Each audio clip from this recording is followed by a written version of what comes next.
If you've ever kept clown loaches before, this scene can really get your anxiety going. You look over at the aquarium and think, oh no, one of them died. Then, just as you're about to grab a net, it wakes up, stretches a little, and swims away like nothing ever happened. Watch this guy. He's definitely the sleepy one of the group. The other two are wide awake, but this one looks like he spent all night staring at the heater light. I don't know if he's the most relaxed fish in the aquarium or just a professional napper. Believe it or not, this is completely normal. Clown loaches are famous for sleeping on their sides, wedging themselves between rocks, or even lying upside down. It's actually a good sign.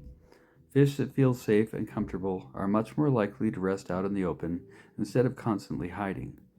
Clown loaches aren't just beautiful and colorful, they have incredible personalities too. Some are bold, some are shy, and apparently some just really enjoy a good afternoon nap. They even make little clicking sounds when they're excited or feeding. If you've ever heard faint clicking noises coming from your aquarium, there's a good chance your clown loaches are having a conversation. They're not just entertaining, they're actually one of the hardest working fish in the aquarium. Clown loaches spend much of their day cruising around the bottom looking for leftovers. They'll eat uneaten food, insect larvae, worms, snails, and just about anything else they can find hiding between the rocks. They're excellent scavengers, constantly cleaning up after everybody else. They're basically the janitors of the aquarium, except they expect to get paid in snails. Of course, they don't replace regular maintenance, but every little bit helps. They're always on the hunt for their next meal, or at least their next snack. Take a close look at that mouth. Unlike fish that chase food through open water or feed from the surface, clown loaches have a downward-facing mouth with sensitive barbels, those little whiskers around their mouths.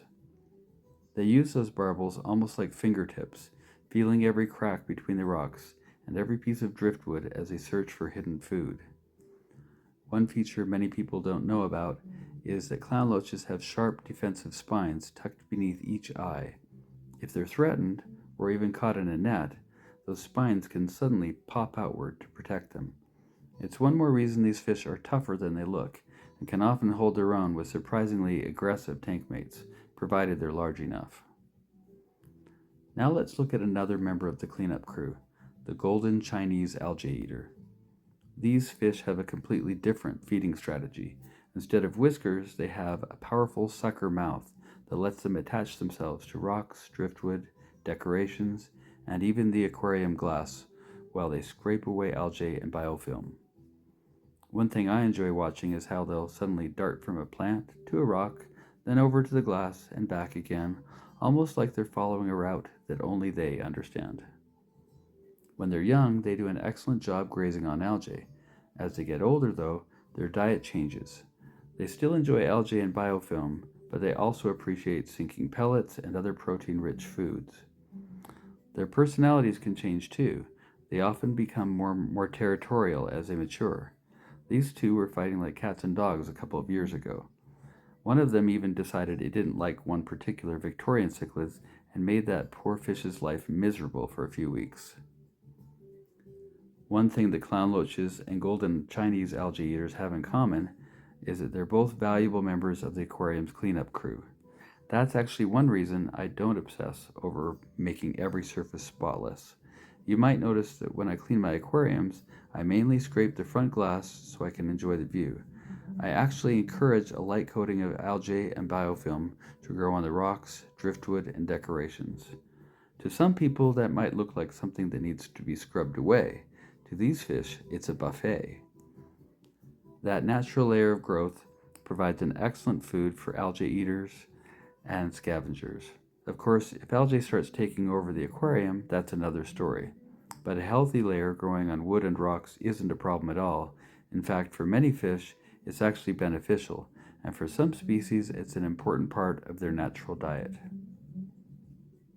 Between clown loaches playing dead, Chinese algae eaters vacuuming every surface they can find, and all the other little scavengers working behind the scenes, there's always something interesting happening in my aquariums.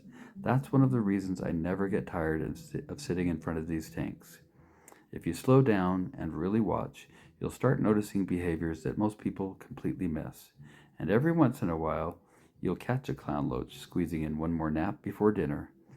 If you've ever had a clown loach give you a heart attack by pretending to be dead, or if you caught another bottom dweller doing something completely ridiculous, let me know in the comments. I read every one of them, and I love hearing your stories. And if you enjoyed hanging out with me today, I'd really appreciate it if you'd subscribe. There's always something interesting happening in these aquariums, and I'd love to have you along for the journey. You'll also find an Amazon shopping list in the video description with some of the products I personally use in my aquariums. If you click on one of those links and end up buying something, even if it's not the item you clicked on, it helps support the channel, feed the fish, and pay my ever-growing electrical bill. Thanks again for watching Cichlid Heaven, and have a heavenly day.